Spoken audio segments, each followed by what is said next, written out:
So we're going to check if this API is working properly or the endpoint, this particular endpoint, post to-dos.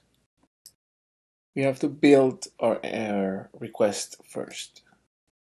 By grabbing the URL of the API that you get it when you run the API with Flask, when you say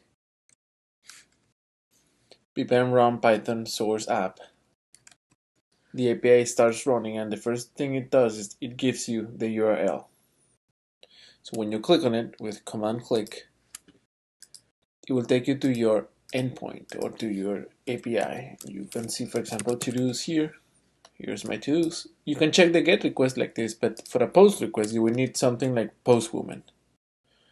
Postwoman, you can find it on postwoman.io.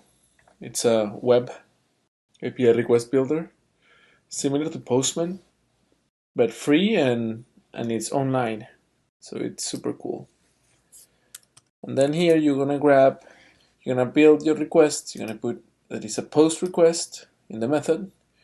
You're gonna put your URL, including the to-dos part, because your endpoint says in your app.py, your endpoint says that it's a route that will take you to /to-dos with the method post. So we gotta do the same thing, right? To my URL /to-dos method post. And then when I run it like this, it gives a network error. So we gotta check why.